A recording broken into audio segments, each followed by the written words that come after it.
Saimuk, Kanwepit, Ulumi,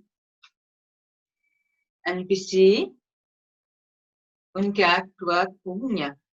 Moi, je suis une conteuse de longue histoire. Au début, je vous ai dit Saimuk. Saimuk, ça veut dire salut. Kanwepit, ça veut dire comment ça va. Ulumi, aujourd'hui. Alors, comment ça va aujourd'hui? Saimuk, Kanwepit, Ulumi. Alors, c'est ça. Moi, mon nom, c'est Joanne Grégoire. Je suis issue de la nation des Inuits. Et je suis quand même métissée parce que mon papa, il est ici au Québec, un pur Québécois, pur laine, hein? Alors, mais ça me fait plaisir de partager avec vous cette partie de culture qui fait partie de moi. Alors, je vais vous raconter des histoires de mon livre qui se trouve à être à la bibliothèque. Il ressemble à ça. Dessus, c'est un vitrail que j'ai fait moi-même. Je fais des vitraux. Alors, on a pris un des vitraux pour faire la couverture du livre. Alors, dans mon livre, il y a environ 12 histoires qui proviennent de différentes parties de régions où il y a des Inuits. Car il y a des Inuits au Groenland, il y a des Inuits au Canada et il y a des Inuits aussi jusqu'en Russie. Alors, c'est un très grand territoire, très, très, très grand. Alors, les histoires, ils varient. Même la même histoire peut être racontée différemment d'un territoire à l'autre. Alors, certaines histoires, comme je vais vous dire, elles proviennent un peu plus de l'Ouest canadien ou elles proviennent du Labrador. Alors, certaines histoires, je peux vous dire. Celle que je vais vous commencer à raconter, c'est une histoire de l'origine des animaux. L'histoire de l'origine des animaux, ben, en fait, c'est l'origine du caribou puis du loup. Qui est racontée un peu plus à partir du milieu du Canada en s'en allant vers l'ouest, c'est-à-dire en s'en allant vers la Colombie-Britannique et l'Alaska. Au commencement de la Terre, il y a très, très, très longtemps, il n'y avait même pas d'animal ou presque. Il n'y avait qu'un premier homme et une première femme. Il n'y avait pas d'enfants. Mais comme il n'y avait que des plantes, les deux Inuits avaient toujours faim. Parce que c'est tout ce qu'ils pouvaient trouver, c'était les plantes, les petits fruits, peut-être même des algues. Un matin, la femme, elle a sorti toute seule pour aller marcher. Après un certain temps, elle décida d'invoquer l'esprit du grand Créateur pour lui demander d'apaiser sa faim, à elle puis son mari. Celui-ci lui indiqua où aller creuser un immense trou avec le plus gros des bâtons qu'elle pourrait trouver. Ensuite, lorsqu'elle aurait fini de faire le trou, il se remplirait d'eau immédiatement. Ensuite, avec un grand bâton, là, elle pourrait pêcher. Alors, c'est ce qu'elle a fait. Elle a trouvé un endroit tranquille, loin de son mari. Elle a commencé à creuser un immense trou. Et ensuite, quand elle a trouvé que le trou était assez grand, elle a décidé de sortir du trou. Quand elle est sortie du trou, il s'est rempli d'eau tout de suite. Ah, elle a dit, lui, il avait raison. Alors, il faut que je trouve un très long bâton mince, attaché à une corde. Puis là, elle a commencé à pêcher. La première fois, ben, c'est comme ça aussi qu'on a peuplé les lacs, hein, le poisson but de truite, là, avec cet immense trou-là qu'elle avait fait. Mais elle, lorsqu'elle pêchait, cette journée-là, à chaque fois qu'elle sortait un animal, c'était pas au bout de son bâton, c'était pas des poissons, c'était des canards, des castors, des lièvres, des loutres, toutes sortes d'animaux comme ça, jusqu'au dernier qu'elle a sorti, puis c'était le caribou. Dans notre langue à nous, le caribou, tuk-tuk, tuk-tuk.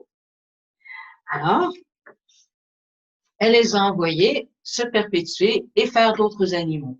Après un certain temps, il a commencé à avoir beaucoup d'animaux. Là, ils ont pu commencer aussi à pouvoir chasser. Là, ils ont commencé à être en santé, alors ils ont commencé à avoir des enfants. Alors, les enfants, eux autres aussi, ont eu des enfants, et les enfants ont eu des enfants. Puis à cette époque-là, là, c'était vraiment spécial, parce que on ne mourait pas, parce qu'il faisait que la nuit.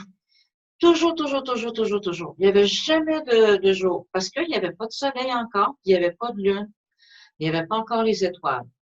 Alors, les gens qui vivaient sur la Terre, ils vivaient comme un petit peu quand c'est comme à peu près à 3-4 heures du matin, quand il fait noir, puis tu vois un petit peu des fois l'été comme ça, là, fait qu'ils voyaient pas bien, il y avait de la misère à chasser tous les gens.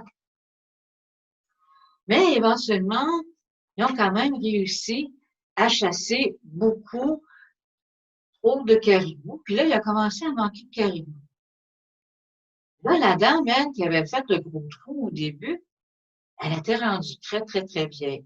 Comme je l'ai dit, elle ne mourait pas, elle vieillissait, mais elle ne mourait pas. Elle a commencé à mourir quand le soleil est arrivé et la lune.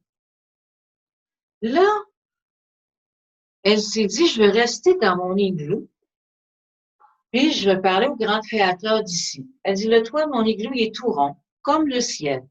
Alors, elle a parlé au grand créateur. Le grand créateur lui a répondu. Il lui a dit, OK, là, je vais t'envoyer à la Maroc, le grand esprit du loup. Hein? Le grand esprit du loup qui envoya sur la terre ses petits-enfants loups pour qu'ils aident les humains inuits, les jeunes loups, pourraient manger les caribous qui sont trop faibles, trop malades, pour que les plus gros, ils deviennent forts, qu'ils puissent repeupler le troupeau. Et c'est ce qui est arrivé. Et depuis, le caribou et le loup, c'est un peu comme ils forment un dans la toundra. OK, ils sont pas le même animal, c'est vrai. Mais si un est pas là dans la toundra, puis l'autre est là, la toundra, elle sera pas en harmonie, alors elle risque de dépérir, puis de devenir toute désertique. Alors, c'est tout ça pour dire qu'on a besoin de tous ces animaux-là pour pouvoir bien équilibrer toute la forêt, toute la toundra et toute la nature en tant que telle. Alors, tous les animaux, ils sont importants, y compris ceux dans ma prochaine histoire, qui est l'origine des nuages qui étaient racontés anciennement, ou sûrement encore, parce que je la raconte, sur la côte du Labrador, puis sur la Basse-Côte-Nord du Québec. Parce que moi, je proviens de la Basse-Côte-Nord du Québec. Taï-Soumanialo. Il y a très longtemps, au sud du Labrador, un Inuk laissa sa famille au bord de la mer pour aller ramasser du bois dans des terres en prévision de l'hiver. Car parfois, on avait besoin de bois pour faire quelques trucs. Ben, vous avez vu, si je veux jouer du tambour, j'ai besoin d'un morceau de bois pour mon tambour. Les couteaux pour les femmes, ils sont comme ça. On appelle ça un houlou. Mais le manche peut être fait en bois. Mais pas la lame, quand même.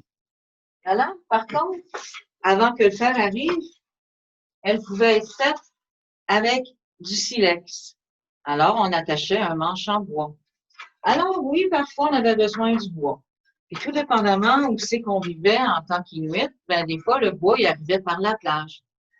Comme quand vous êtes au Nunavut. Au Nunavut, il n'y a pas de grands arbres comme il y a encore ici sur la Basse-Côte-Nord, puis un petit peu au Labrador.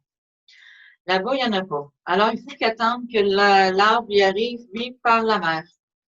Et ce qu'on peut faire aussi avec le bois, c'est celles-ci sont faites avec des cornes de caribou, c'est-à-dire hein, sur la tête du caribou, il y a des grandes cornes. On a fait des lunettes avec ça. Avec ces lunettes-là, ça m'empêche de pouvoir devenir aveugle l'hiver si je veux me promener sur la neige. Parce que sur la banquise, lorsqu'il y a juste de la neige, et qu'il y a du soleil, puis s'il n'y a pas de montagne, puis pas assez de roches, puis s'il n'y a pas de bâtiment, de maison ou de trucs comme ça, ben, les yeux, ils vont tous nous pisser comme ça, puis après même pas un mois, on va devenir aveugle. Alors, pour ça, pour que ça nous arrive, on a inventé les IGAT. On appelle ça des lunettes de soleil, c'est des IGAT. Alors, je vous raconte ma prochaine histoire.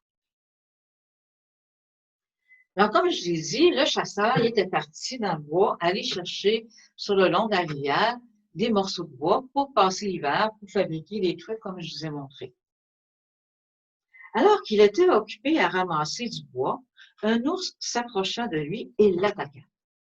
L'homme tomba par terre et fit semblant d'être mort. Il a fait semblant d'être mort. Il ne bougeait plus. L'ours se mit à sentir pour savoir s'il était vraiment encore vivant ou mort. Alors, il s'est approché de sa bouche et de son nez. Puis, le chasseur, il a arrêté de bouger puis de respirer. Fait que là, l'ours, lui, il a pris le chasseur, puis il l'a pris, puis il l'a mis sur son dos. Là, il a commencé à marcher en direction de sa caverne. Puis, le chasseur, là, pendant qu'il était sur le dos, il n'était pas mort. Mais là, il voulait sortir du pétrin parce que là, il était sur le dos de l'ours, puis il ne savait pas qu'est-ce que l'ours voulait faire avec. Alors, il s'est dit, qu'est-ce que je pourrais bien faire? Comme je vous ai dit, il était proche de la toundra. Hein? Dans la toundra, les arbres, ils sont pas très hauts. Ils sont même, quand tu es vraiment dans la toundra, les arbres, ils sont très, très, très bas. Ils sont très tortueux. Ils sont très vieux. Puis même, ils sont pas gros. Ils sont très durs à arracher parfois. Alors, le chasseur, il s'est dit, pendant qu'il allait marcher, je vais me tenir sur ces arbres-là. Peut-être qu'il va me laisser tomber et il va continuer sa marche pour aller chez eux. Alors, c'est ce qu'il a fait. Lui, l'ours, quand il marchait, à chaque fois qu'il sentait une petite pression, tout ce qu'il avait à faire, c'était de donner un petit coup avec son... Tiens, il continuait à marcher. Là, le chasseur, il se retenait encore après des arbres. Lui, l'ours, qu'est-ce qu'il faisait? Ah, un petit coup. On continue.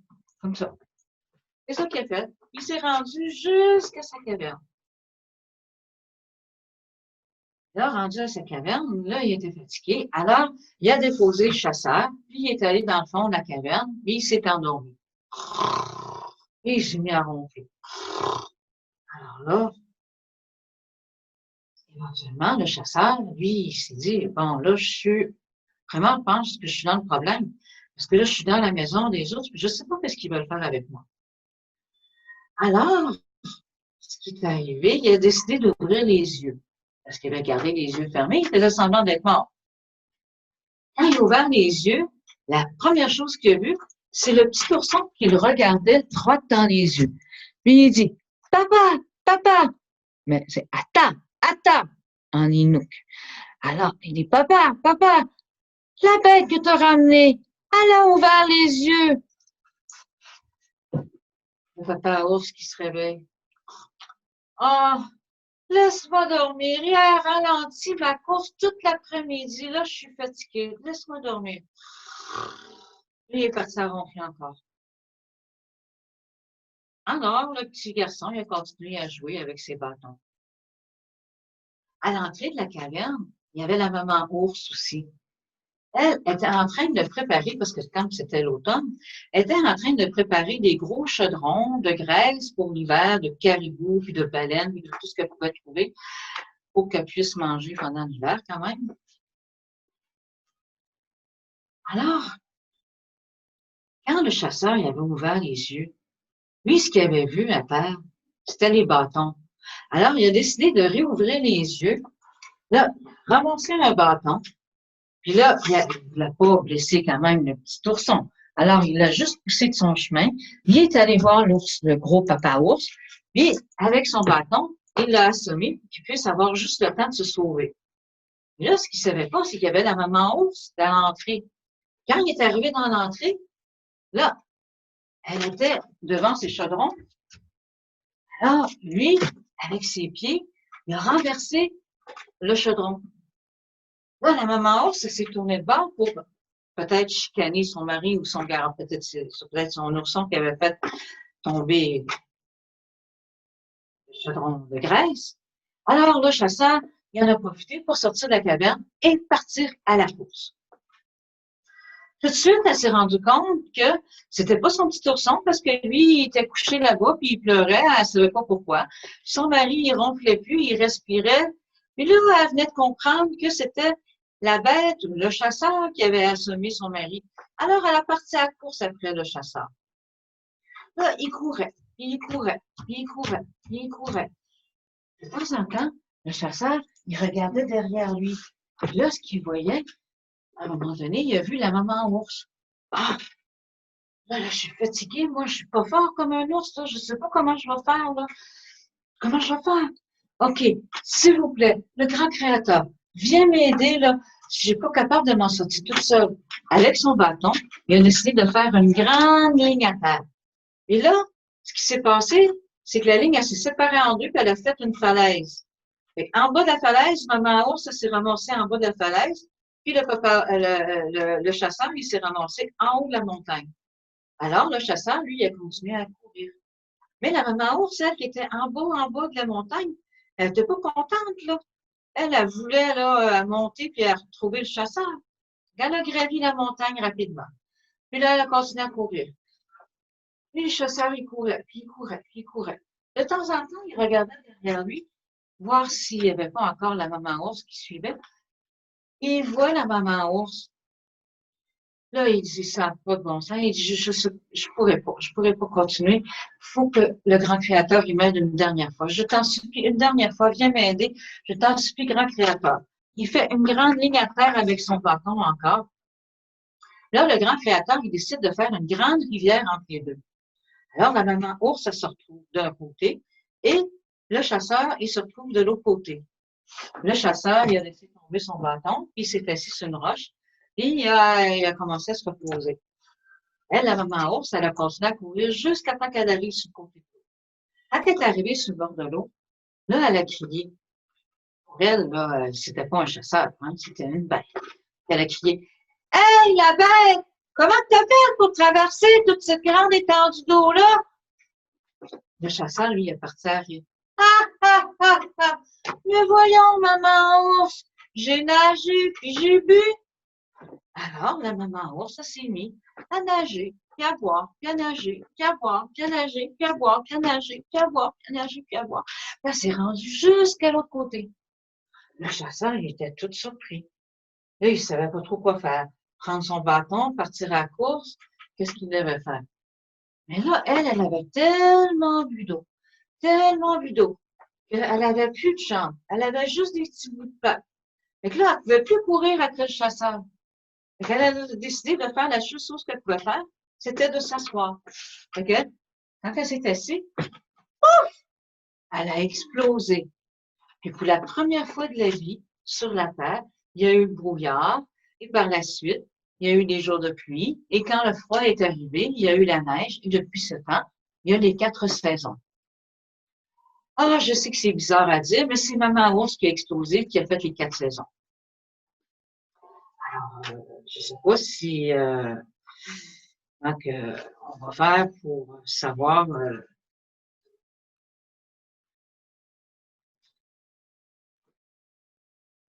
Je vais y aller avec l'histoire du chasseur et de l'aigle. Encore une histoire de chasseur. C'est l'histoire d'un chasseur qui est parti à la chasse sur la banquise pour toute la journée. Il est parti sur son traîneau à chien qu'on appelle cométique. Dans ma langue à moi, c'est cométique. Mais les Français, ils ont écrit cométique. Ils trouvaient ça compliqué, cométique. Le ciel est d'une clarté absolue. Les dunes de neige ont été formées par le vent dominant depuis le début de l'hiver. On entend la neige qui fait kiki-crac, kiki-crac. Ça, c'est le son quand on marche sur la neige, ça fait kiki-crac, kiki-crac. Ben, c'est le mot pour le décrire, c'est le son kiki-crac. Quelquefois, c'est le seul bruit qu'on entend à part notre propre respiration. Loin à l'horizon, le chasseur aperçoit un vol de perdrix blanches. Il sourit en pensant à sa femme. Elle est une excellente chasseresse de petits gibiers. Elle le sait et elle se justifiait en disant que c'est parce qu'elle était gourmande. Elle aimait manger. Elle avait accompagné souvent son mari et elle était meilleure chasseresse que bien des hommes qui s'étaient trouvés à ses côtés. Alors, c'était une vraie bonne chasseuse. Mais sa femme, ses 2 garçons et ses filles étaient décédés il y a des années. Toute sa famille avait pris place dans un Oumiat, un grand bateau, puis le bateau avait chaviré et tout le monde était décédé. Alors, il vivait seul. Il était quand même heureux parce qu'il vivait dans un village, puis tout le monde était gentil avec lui, il était gentil avec tout le monde. À un moment donné, une immense baleine fonça et renversa Miak. C'est comme ça que sa famille est décédée. Avec le temps, la douleur du chasseur s'est atténuée dans son cœur. Hein? La journée commençait à peine, il se mit à marcher vers les dunes de neige qui commençaient à scintiller sous le doux rayon du soleil qui se pointait à l'est. Il se promenait sur la banquise toute la journée, mais ne voyait rien à chasser. Alors, il rassemblait ses affaires sur son traîneau à chien. Quand soudain, il entend au-dessus de lui un bruit de battement d'ailes. Il se retourne et aperçoit un aigle qui s'est posé pas très loin. Alors, il se dit qu'il va chasser cet aigle aujourd'hui parce qu'il n'avait rien chassé. Alors, il prend son arc, ses flèches et tue l'aigle. Il va chercher l'aigle doucement et le met délicatement sur son traîneau à chien et dépose une fourrure par-dessus, un peu comme celle-là ici. Hein? C'est une fourrure de phoque. C'est à ça que ça peut ressembler. Hein? C'est ça qu'on utilise pour faire les vêtements, les couvertures, les trucs comme ça. Quand il est arrivé chez eux, à son igloo, il a été doucement, il est allé séparer la viande du pelage parce que, tu sais, il y en a qui vont garder des cornes de canot pour les accrocher sur un mur. Mais lui, il voulait garder le pelage de l'animal. Alors, il a fait attention, il a gardé le pelage, il a séparé les os de la viande, il a partagé la viande, il a mis les os avec les bouts de bois pour faire sécher, puis si jamais il y avait besoin de feu, parce qu'on faisait juste des lampes à l'huile, hein. On n'avait pas de feu, nous. On n'utilisait pas le feu. Je sais que c'est spécial, mais nous, on utilisait des lampes à l'huile. Puis la graisse, c'était la graisse de phoque, de loup marin ou la graisse de baleine. Puis, un jour plus tard, il décide de sortir de son igloo pour aller préparer comme métier, son traîneau à chien, pour pouvoir aller à la chasse. Quand soudain, il entend encore au-dessus de lui un battement d'aile. Alors, il se tourne de bord. Là, il voit 2 aigles. Mais là, il était tellement proche qu'il ne pouvait pas prendre son arc et ses flèches pour les tuer. Et rapidement, il y en a un des deux qui s'est dévoilé un visage humain, un des aigles, il a dévoilé un visage humain pour qu'il puisse parler au chasseur. Alors, le chasseur est intrigué, il dit, OK, je vais l'écouter. Il dit, c'est notre mère qui nous envoie te chercher. Elle voudrait te parler. Pour ça, on va faire un voyage et tu vas embarquer sur notre dos. Et moi et mon frère, on va se partager le portage. Un portage, hein, c'est ça, on partage un paquet. Comme là, le paquet, c'était le chasseur. Et quand elle aura fini de parler, on va te ramener, on te le promet. Le chasseur, un peu intrigué, mais tenté par l'aventure, décide d'accepter de monter sur le dos des 2 aigles. Il se met à voler pendant des longues heures. Vraiment très longtemps. Il est arrivé dans un autre pays. Quand il a vu un immense igloo avec l'immense maman aigle à côté, il a su qu'il était arrivé. La maman aigle, elle, lorsqu'elle voit le chasseur arriver près de son igloo, parce qu'il a marché jusqu'à côté d'elle, la maman aigle, elle s'est dévoilée, elle aussi, un visage humain pour qu'elle puisse parler au chasseur.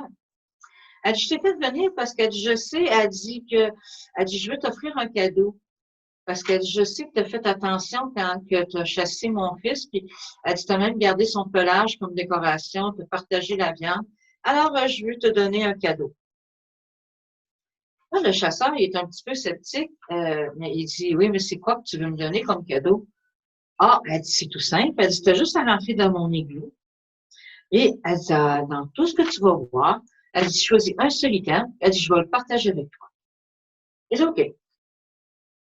Il décide de rentrer dans l'igloo parce que tout ce que les aigles avaient dit jusqu'à date, il avait tout réussi à faire et à dire ce qu'il disait.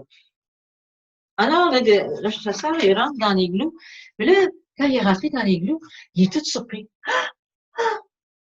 Parce que là, tout ce qu'il voit, c'est des tablettes. Les tablettes comme une bibliothèque, hein? Les bibliothèques, ça a juste des tablettes. Ben, c'était comme ça tout autour de l'igloo. Puis sur chacune des tablettes, il y avait un exemple de chacun des petits animaux de la Terre. Même ceux de l'Amérique du Sud qu'ils n'avaient jamais vus, puis d'Afrique. Le chasseur disait à la mère, ah, il dit, ce petit plan-là, il dit, je le trouve beau, je pense que c'est ça que je vais prendre. Elle dit, OK. Alors, elle prend son houleau, son couteau, elle prend la petite bête pour juste couper du poil avec son couteau. Il fait une coupe de cheveux. Elle fait une petite coupe de cheveux à l'animal, puis elle remet l'animal là. Et là, elle prend une petite sacoche en cuir transparente, comme ça, qui semble un peu magique parce que c'est comme si elle brillerait tout autour. Là, à l'intérieur, là, elle met les poils de l'animal, puis elle donne la petite sacoche au chasseur, puis elle dit, tiens, elle dit, c'est ton cadeau, tu peux t'en aller chez toi, mes fils vont te ramener. Le chasseur, il est tout content, il met la sacoche. Il dit, c'est tout? Elle dit, oui, oui, elle dit, c'est tout. Elle dit, ils peuvent te ramener maintenant chez toi, mais à deux seules conditions. Un matin, lorsque mes fils t'ont ramassé, tout le village faisait dodo. Mais là, tout le village est réveillé. Alors, je veux pas que les gens de ton village voient mes fils te ramener sur leur dos. Alors, ils vont te laisser un petit peu plus loin du village. Il va falloir que tu marches pour te rendre chez toi. Il dit, c'est pas grave, je suis habitué, moi, il dit, de marcher, puis il dit, de courir. C'est quoi votre deuxième consigne, maman Egg? La deuxième consigne, si pendant que tu marches, tu as vraiment soif, si tu vois de l'eau à terre sur une flaque d'eau, si tu te penches pour boire, garde les yeux fermés. Il dit, OK. Alors, il se lève, puis il commence à marcher, puis il marche, puis il marche, puis il marche. Puis il a marché pendant longtemps, quand les aigles l'avaient déposé. Là, il voyait son igloo un petit peu plus loin. Là, il restait encore un bon bout à marcher, puis là, il commençait sérieusement à avoir soif. Puis là, il voit une flaque d'eau à terre. Là, il s'approche de la flaque d'eau. Mais là, il n'écoute pas la consigne à maman Egg. Puis là, il se penche pour voir, puis il a gardé les yeux ouverts. Puis là, ce qu'il a vu à terre, c'est que le petit sac qu'il avait mis sur son dos au tout départ, mais le sac était devenu énorme, énorme, énorme, tellement énorme, mais ce qu'il ne comprenait pas, c'est que le sac était aussi léger qu'au tout départ. Alors, il décide de prendre le sac et de le déposer à terre. Puis quand le sac est arrivé à terre, pouf, il a explosé. Là, ce qui est sorti là, c'est les petits renards tout blancs de l'Arctique. Là, c'est juste la queue. Alors là, les petits renards blancs, ils sont mis à courir partout. Le chasseur, tellement surpris, il s'est dit, ah, mais là, je vais pouvoir, je les chasse, ça n'a pas de bon sens, il va envahir tout le territoire. Puis, il a commencé à en chasser quelques-uns. 1, 2, 3, 5, 10, 15. Il dit, je ne serai jamais capable de tout chasser, ces milliers de renards-là. Alors là, il est parti voir à son village. Il a raconté son histoire au village. Mais là, les gens du village, ils l'ont jamais cru. Ils ont dit, ben voyons, non. Il n'y a jamais personne qui est allé sous l'eau des aigles, puis il n'existe pas de ces petits animaux-là. Alors, ils ont décidé d'aller le suivre dans la toundra. Quand ils sont arrivés dans la toundra, ah, là, ils étaient tous surpris parce que là, ils voyaient là, des milliers de ces petits renards tout blancs comme ça. Là, ils ont essayé d'en chasser 1, 2, 3, 4, 5, 10, 15. Mais là, ils ne pouvaient pas continuer à faire juste ça. Il y avait d'autres animaux, puis il y avait d'autres choses à faire. Alors, c'est comme ça qu'ils sont arrivés, les petits renards blancs en haut. Là, vous allez me dire, oui, mais il y a des renards roux par en bas, puis il y a des renards noirs aussi. Oui, mais un jour, ils se sont amusés avec de la peinture, puis il y en a qui se sont peinturés avec du noir, puis ils ont resté du argent. Il y en a qui se sont peinturés roux, puis là, il y en a qui ont resté tout blanc. Ils vivaient tout ensemble. Mais un jour, comme ça arrive entre frères et sœurs, dans n'importe quelle belle et bonne famille, des fois, la chicane a pogné. Là, ben là, les héros, ils ont dit, OK, ben nous autres, on va aller vivre où est-ce que c'est plus au sud, puis c'est moins froid. Puis les Blancs, ils ont dit non, nous autres, on va rester ici. Fait que là, ils se sont séparés comme ça. Alors, c'est comme ça que les renards roux se sont ramassés plus au sud et les renards tout blancs se sont ramassés plus au nord. Alors, c'est ma dernière histoire pour vous aujourd'hui. J'espère que vous allez apprécier. C'est un plaisir pour moi. Si jamais vous voulez lire d'autres histoires, vous allez à la BAMQ par allocation de mon livre, Légende Inuit de Joanne Grégoire. Sinon, je fais régulièrement en spectacle aussi dans différents endroits. Vous pouvez le voir sur mon site Internet. Je travaille aussi au Musée Huron-Wendat, auquel je fais des spectacles là aussi. Alors, si vous êtes de Québec, dans les environs, vous êtes plus proche. Puis sinon, ben, vous pouvez nous faire venir à Montréal quand on va être fini avec la COVID. Hein? Puis on va être fini avec la pandémie, puis on va pouvoir plus se voir de tout près et partager les petits repas ensemble, les biscuits et du jus. Alors, merci beaucoup. La comique Mamie Allo. Merci.